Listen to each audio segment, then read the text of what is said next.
Good afternoon, dear colleagues. It is a pleasure to be on the podium to share some of my clinical experience with this technology. I can tell you that we have been involved with this technology now for roughly 9 years, and have been very critical in the beginning because the technology was not as mature as it is now, and we have grown into that technology with our patient treatment more and more. If you would like to have the handout of this lecture, then you can send me an email, and then we have a download server at University of Bern where we can give you then the PDF. I have a short introduction, and then we're going to talk primarily about loading, early loading protocols in standard sites, that means sites without bone grafting in the posterior mandible and maxilla, and about early loading protocols in implant sites with sinus floor elevation. These are the two main areas where we use this technology to make decisions for the time of loading. The introduction gives you, let's say, my basic beliefs, how we should treat patients. You see that the primary objectives are always successful outcomes with high predictability, low risk for complications. On the other hand, we have tried to improve our surgical and clinical procedures to make implant therapy more attractive to our patients, and therefore we try to reduce number of surgeries, reduce healing periods and treatment time, and of course also reduce the morbidity. And the reduction of healing period and treatment time, that is actually what I'm going to talk to you. We have seen a tremendous progress in that field, because we all know that the current, the original healing periods, 3 to 6 months, have been employed in the 1980s. What kind of benchmarks we are achieving? You see, we try to have a very low failure rate, and this is now documented for at least 10 years with all our patients. We treat roughly 550 to 600 patients in our group, and the failure rate during healing is between 0.5 and 0.7%.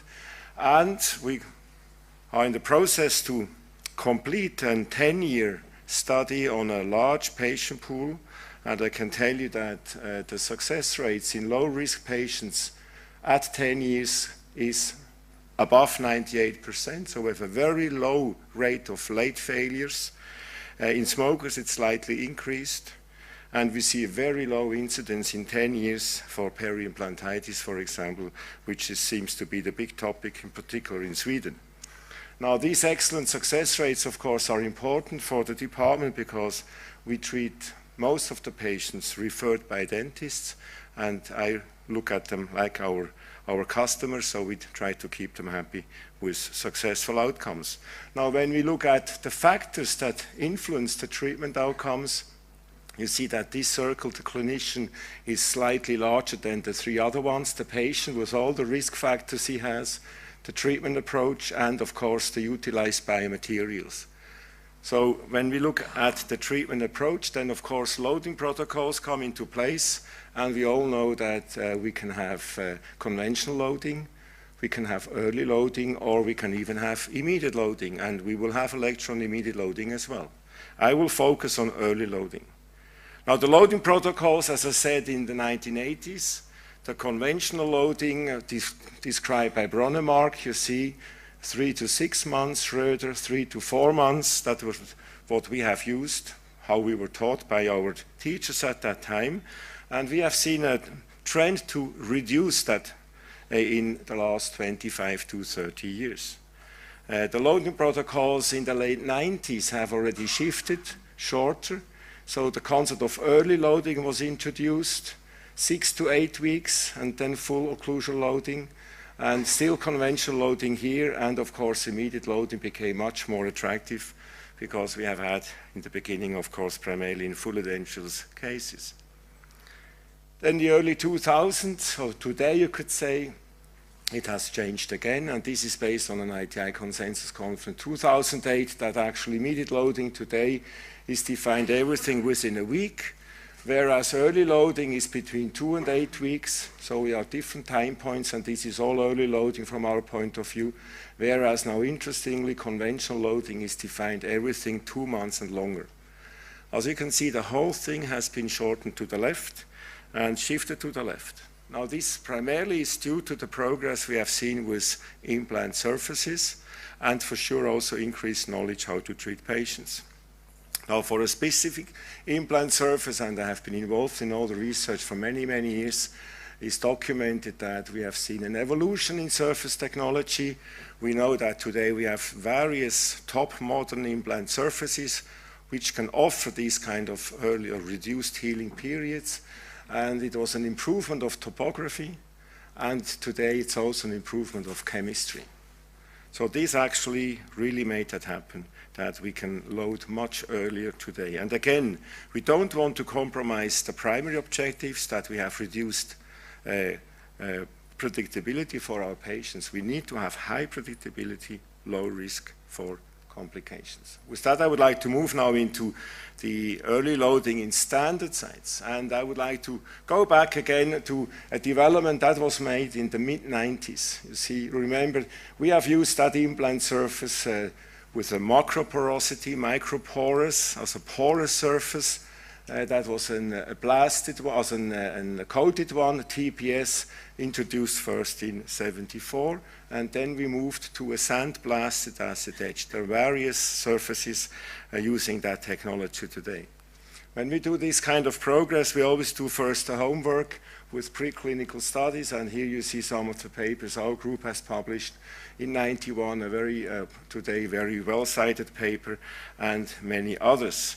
And when we have had, in particular, the results of the removal torque studies in mini-pigs, we figured out that these new surfaces offer much better bone anchorage at early time points when compared to the standard implant surfaces used at that time.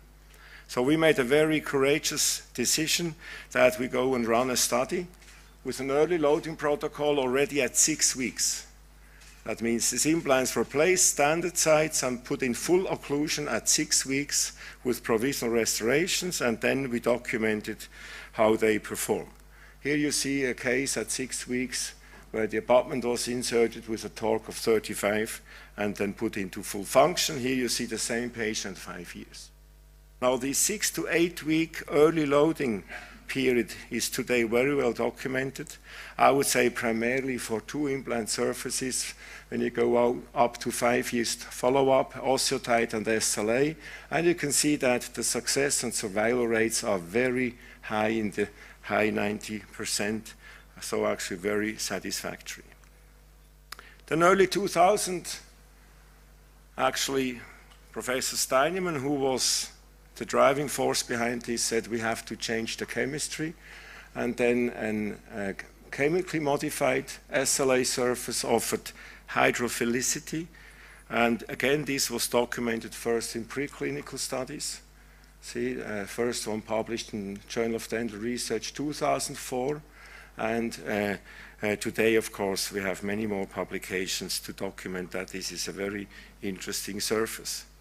So that gave us the idea, 6 to 8 weeks is fine, but is there a chance that we could do early loading at a much shorter healing period? Let's say cut it again, 50%, 3 to 4 weeks. So we made a decision, we go into a clinical study, a case series study, and put these implants into function at 3 weeks. That means at day 21. Of course, we were a little nervous about this, if this is going to function. And therefore, we started to talk intensively how we could measure implant stability to make that decision. Because, of course, in the long run, it's always, can we use it later in daily practice?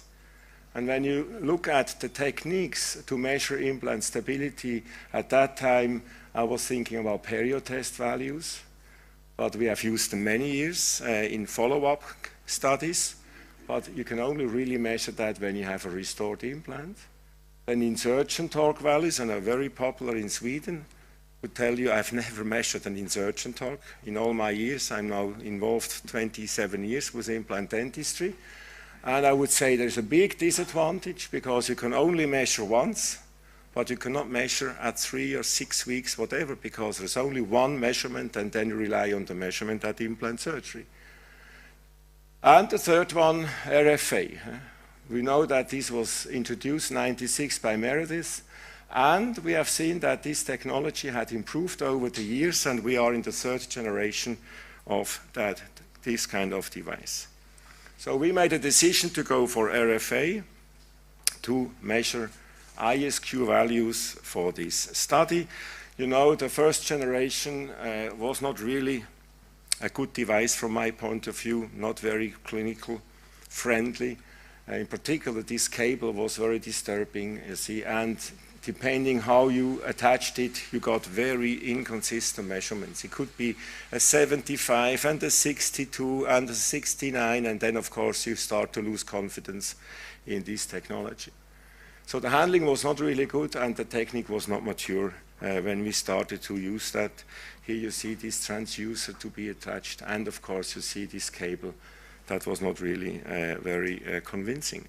Then 2004, then the next generation came, and that already was a big step forward from my point of view. They introduced a transducer that was replaced by a magnetic post, so it was much easier, you see. And we have figured out that actually the measurements were much more consistent. Still, we had some problems with lights. When there was electromagnetic noise in the room, sometimes the reading was not possible. So that was not still the end of this development, but we started to use that for that study that I was just talking about.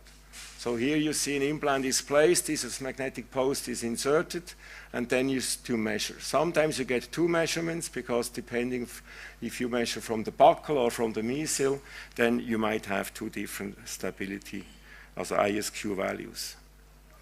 The big breakthrough from my point of view was actually then last year. I saw it the first time at the AO conference in San Diego when we got this device. You see, first of all, it looks like a nice gimmick. You see, like an iPod, slightly larger. So this actually impresses all the patients when you introduce that. Same smart pack is used, and we have seen that the measurements are very quick and they're very consistent now. So you go there, and within 3 seconds you have a measurement, and you measure 3 times.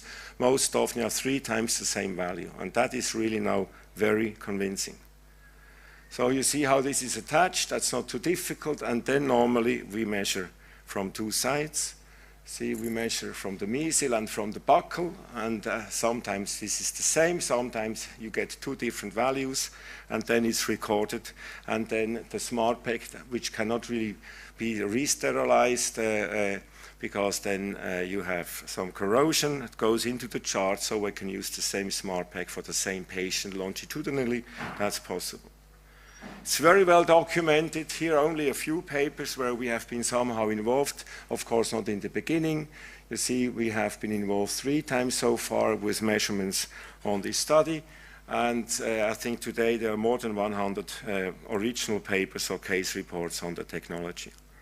So 2005, we started that 3-week loading study in healed sites in the posterior mandible mainly first molar replacements. And as I said, non-grafted sites. That means implants could be placed without bone grafting. So implants were inserted, then the measurements were taken.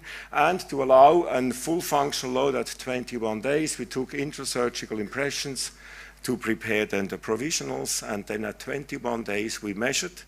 And a certain ISQ value was present. We initiated full functional load. Here you see in this patient, it was an 81, a very high value.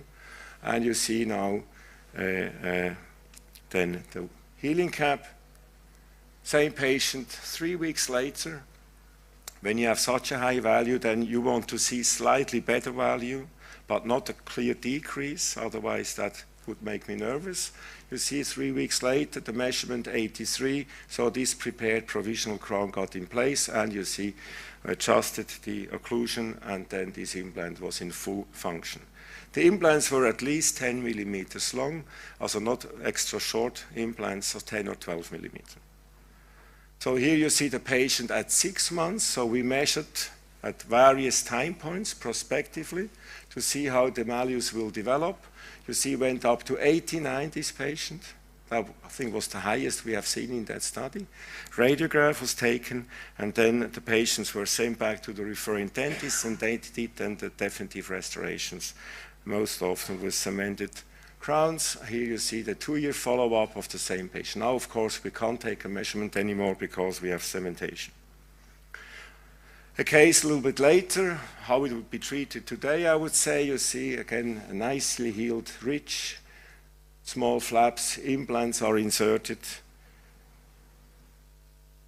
Then you see the measurement 80, another high value.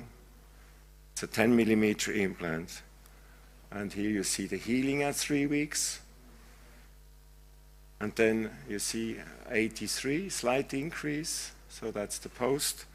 Patient went into final restoration, and this is then the 3-year follow-up of the same patient. So indicates very stable situation. It's important for me that actually I know what is the stability of that implant, because tapping on it, that's not really reliable. And of course, since we go then straight today in daily practice into final restoration, so we can save the money for provisionals, and patients have a very cost-effective and of course very attractive treatment modality. We published in 2009 in Lars's journal, you see a paper with Michael Bornstein as first author. You see you had 56 implants with this modified SLA surface. With that protocol, in 2 implants, we could not load at 21 days because actually in one we could not remove the healing cap. Patient started to feel some pain, and the other one had a low ISQ value. So we just gave both implants more time to heal. And that's actually what we do today. When we measure at 3 or 4 weeks and we have a low ISQ value, then we just tell the patient, look, it's not mature enough, let's wait another 4 weeks. And then we measure again. And patient's management is very easy with this technology. The study has shown here, you see the box plots, and here just the mean values. The mean value was above 70 for this type of implant, and you see that we have not seen a dip, which was typical for the previous implants we used. So at 3 weeks already about 3 higher, and then it went up above 80 at 6 months. Now based on that study, in the study actually we used 65 as a threshold. So we made a decision, since we have often higher value than 70, that in the future for daily practice, we are using 70 as a threshold for routine patients, because then you have a certain safety zone installed.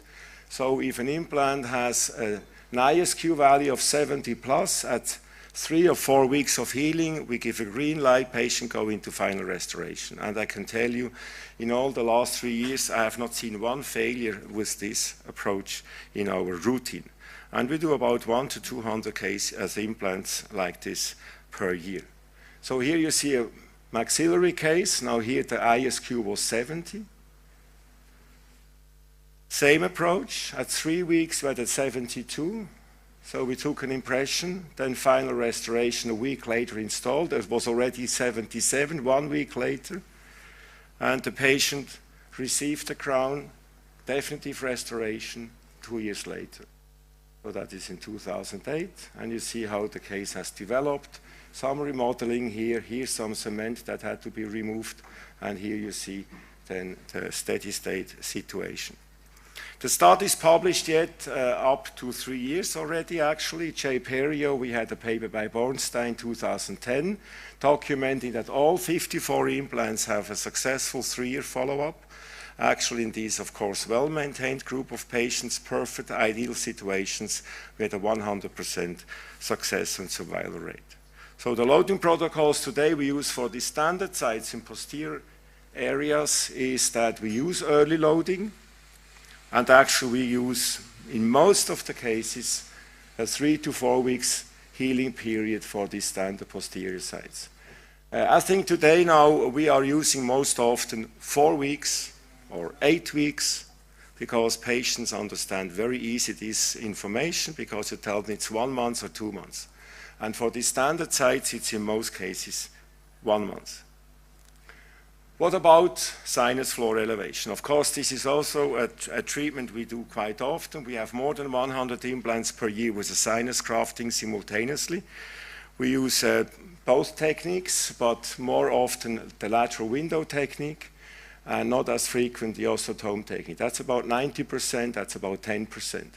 For the lateral window technique, it's about 60% simultaneous and 40% staged approach, because sometimes, of course, the bone height is not sufficient. You see here the decision tree when to use what. The bone height at the implant site is the decisive factor. If we have 5 millimeters and above, then we go for simultaneous techniques, of course, to limit the surgical technique to one surgery. And we are using actually these healing periods for a couple of years now. So osteotome technique, because there we normally have more bone, is 2 months, and then we measure window simultaneous, depends, 2 to 4 months. And of course, here would be great if you could also use 2 months in most of the cases, but again, you need an objective measurement to make a decision when to load. Because if you lose that implant 6 months later with a final restoration, this is a costly problem, because then you treat the patient again free of charge. So the question here is, what are the factors influencing primary stability? And we know this is such a case, as the implant placed with a simultaneous sinus floor elevation. So it's for sure the remaining bone height at the implant site. It's the bone density at the local site. It's the surgical technique. Is it pre-tapped or non-pre-tapped? Of course, if you are able to prepare a precise implant bed or not. And it's for sure also the shape and the dimensions of the inserted implant. Screw-type implants, of course, are preferred, and the dimensions certainly play a role as well. Let me show you 2 cases. I think I did these cases same day a couple of months ago. You see that was on the left maxilla. The bone height here was about 7-8 millimeters. And you see the situation clinically. Since we had a limited space here, we had to use a bone level implant, which has a smaller diameter, as you can see. And since we had about 6-7 millimeters of remaining bone height, and we could place then a 12 millimeter implant, you see that the ISQ level was pretty good, 75. So that's for sure a case where you can expect that at 8 weeks it should be sufficiently mature. Okay, so at 8 weeks the patient has been recalled. So that was the initial measurement, 75. So we measure again at 8 weeks, 80. That's very positive, so green light, final restoration. Same day on the other side, another patient. Actually, this is an orthopedic surgeon. He has been treated by a colleague. A little interesting finding here, and of course, not too much of bone height in that area. You see a borderline case, 4.2 millimeter, but he's very busy as he's doing all these knee and hip surgeries. I normally see him at 7:30 in the morning before he goes to operatory. And then we said, yeah, let's try to do it simultaneously, but we'll see. So we finally put the implant in simultaneously. You see the grafting.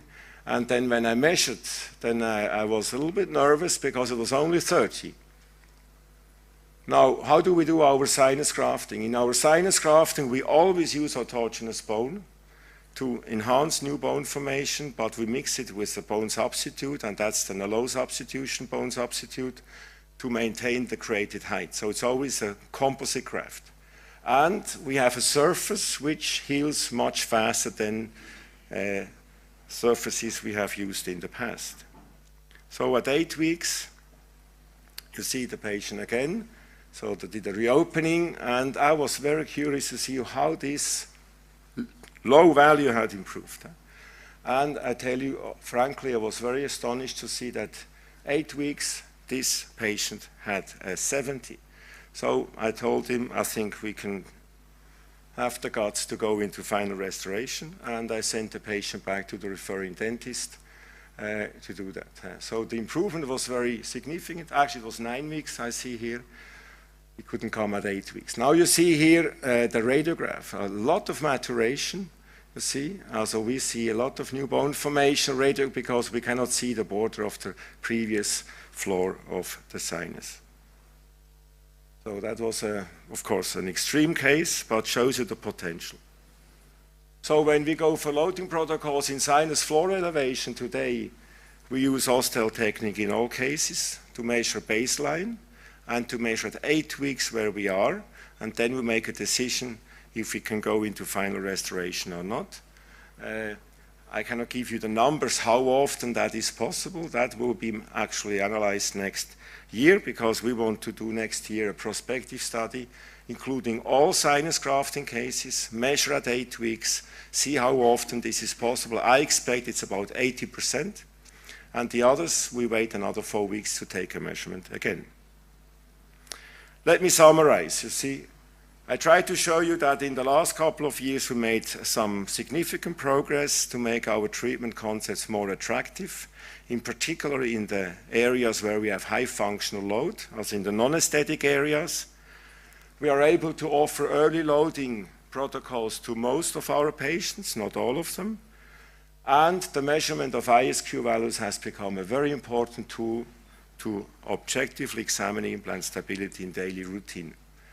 Really, as critical as I was in the beginning, based on good, of course, documentation and increasing evidence from lots of studies, I have now adapted and changed my mind. In standard implant sites, we try to do it at 4 weeks most often, and in sinus grafting cases, we try to do it at 8 weeks, and this will be analyzed in a clinical study next year by one of my third-year postdoc students to see how this is. And the threshold in our group, using our technique in terms of grafting, implant surface, whatever, we have set at 70, and with that we have been quite successful. Thank you very much.